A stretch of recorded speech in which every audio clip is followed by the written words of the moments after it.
Good afternoon. My name is Kate Boccia, and I am the founder and CEO of the National Incarceration Association. We are a nonprofit 501c3 that was born out of the desperate need of a mother, that'd be me, to figure out the criminal justice system and all of its difficult moving parts. So today I'm here to talk to you about something that's really important and something that I learned pretty quickly on, and it's called empowering families. And what do I mean by that? Well, when my son first went to prison, I was so desperate and frightened and scared, and I was reacting to a situation that I had no control over and no understanding of, and frankly, no rule book. So as I was reacting, I was lashing out, and I was going to the wrong people looking for information. And I quickly realized that that wasn't working so well for me or my son. So after many, many months of this type of behavior, I started understanding that I had to do things differently. I had to do things the way I do things in the free world. And that meant that I had to behave, calm down, take a deep breath, and not react to a situation, but instead respond to it and push for the right answers. And that's what I did. So to empower a family or a person, if your loved one is in prison, you have to take all the strength that you have inside of you, and you have to turn it into a tool that you can use to help them.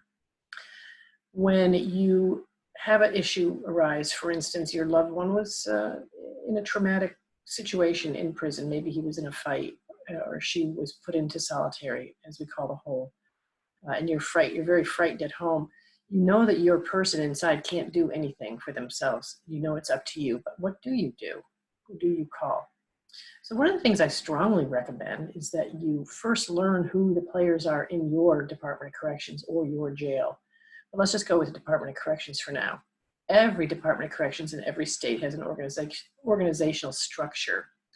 And here in Georgia, it starts with the governor, then it goes to the Board of Corrections, and then it goes to the commissioner.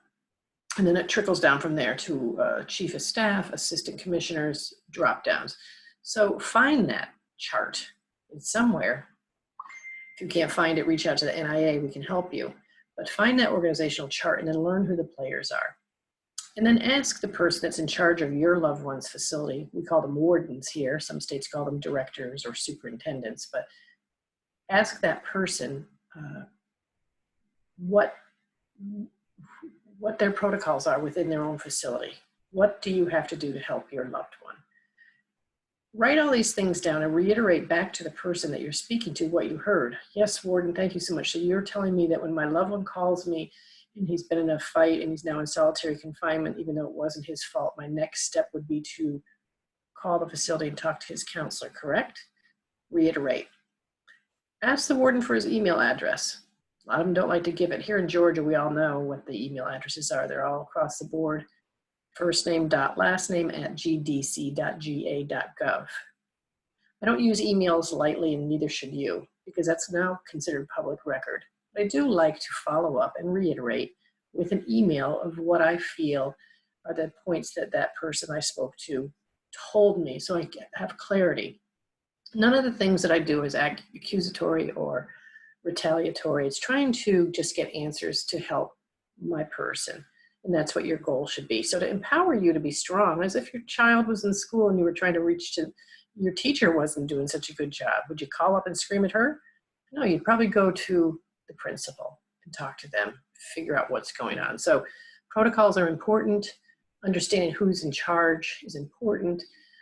And so now when you are learning these things and starting to just take a deep breath before you call, before you email, or before you respond to that situation, then you know what happens really quickly?